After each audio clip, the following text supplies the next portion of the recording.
Greetings, dear precious spirit soul. Such a wonderful day right here at Castle Lake. Still a lot of snow. I wouldn't be walking on out there right now. Anyway, I know you're doing good because who you are is always doing good, whether you know it or not. And the key is to know it. My topic: how problems are not necessary. Problems are not necessary. What happens is a problem is created by the mind, because the mind lives on problems. Problems, reaction, solution. That's how that operates. So when you see a problem, and what happens is when we don't know who we are, we consider ourselves a meat stick with an artificial intelligence, conscious, subconscious, unconscious, blah, blah, blah, all this stuff. Then there's all kinds of problems that exist out there.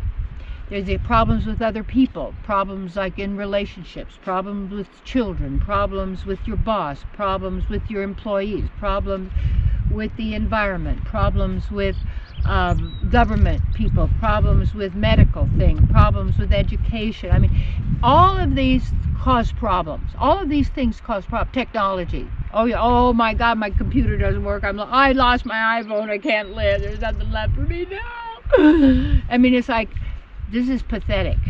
Here you are, a divine being who've been here since the beginning of time, who've ever had been here before, whatever culture, whatever place, and you know where you're attracted to, you feel strongly about it, whatever. These are still there. Who you are never left.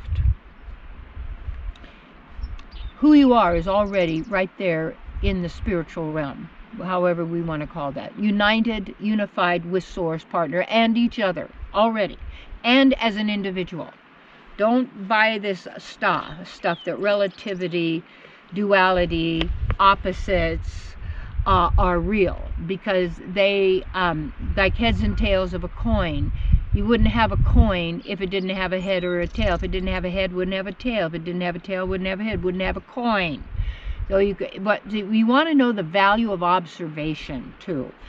And with problems, the reaction happens so fast. It's like, all of a sudden, what happened? It's like, and how much you react, how strongly you react to what's going on around you or what people say and do will tell you to the degree you are programmed and under hypnotic trance, many of them. And many programs, layer after layer after layer, they're called beliefs, they're words, they're sentences for a period of time, life sentences. They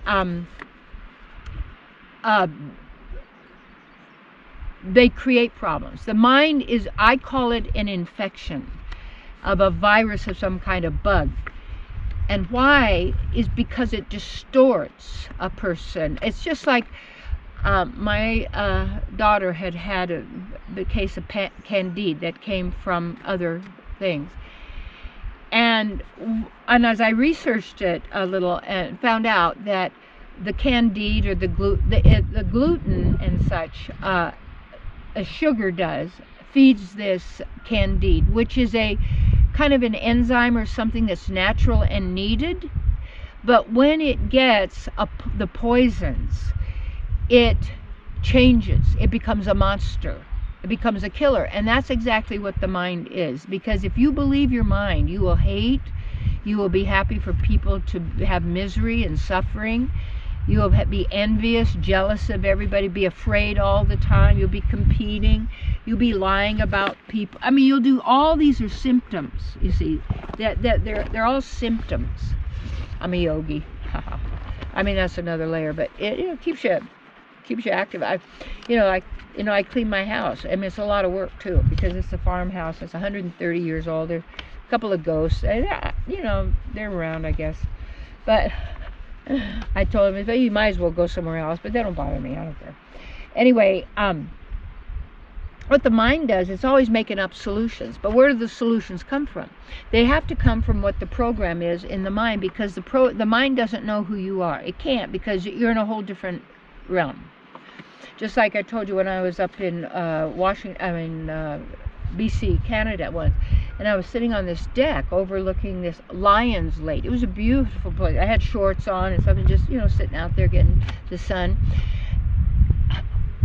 My body now was a whole different. It was absolutely gorgeous, golden, beautiful. No veins, it was my spiritual body.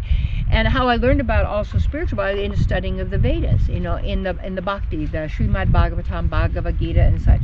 And if you're a serious spiritual seeker, you don't go by people's taboos to tell you what you can read and what you can't read and what's okay and not okay, because who's telling you that? Usually it's a money connection, and they want to control and they want your money and they want you. Don't buy it. That's a lot of stuff. Don't buy it, because when you buy it, you own it and you take it on to yourself, and that's not who you are. So that's what problems, and people have been taught to believe that problems are necessary or they'd be bored, or if you don't have a problem you won't grow in intelligence and you won't be better. You're already there, you just forgotten. That's it. And because the more we trust the mind, the less we trust ourselves, because the self has been ridiculed. The divine, even God now. Oh no, there's no God, because you got fakey gods, the source gods, or God is some mean psychopath that creates false realities so it can put his creatures together and see them fight like they're in the Colosseum. We'll get the Abrahamic people all fighting and killing each other, and they'll go out and kill everybody else and stuff, you know. And everything starts with the killing and eating of animals. All that, it starts, you know. Here comes a little plane. It's going to be really noisy, so take a couple of breaths. It's one of those little guys. Isn't it interesting? A mosquito's little, right? It can really irritate you. But don't let that irritate. That's just a sound. Don't let stuff get to you. When you don't, it's just there. You say, oh, that bothered me. Oh, that bothered me. No, you bothered you.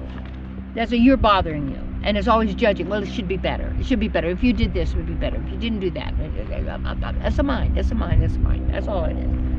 So, with problems, they argue in favor of problems because they've been taught that. And what mathematician doesn't like problems? Because problems that can be solved by more math and more letters that have numbers on it that mean certain things that have been programmed in for meaning, that produce a reality that benefits the creator of that reality, but not you or me, because it gets created through us, but we're not the doer, but we're the ones been believing what the programs that are running basically beneath the level of consciousness.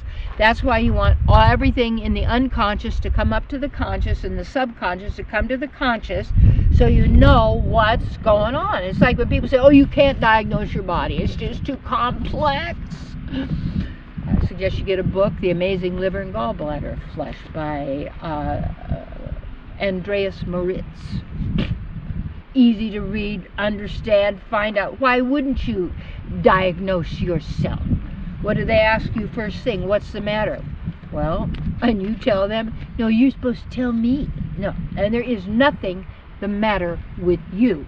The more you think something's the matter with you, the more you're going to manifest that in the realm of matter for things that matter, and things matter.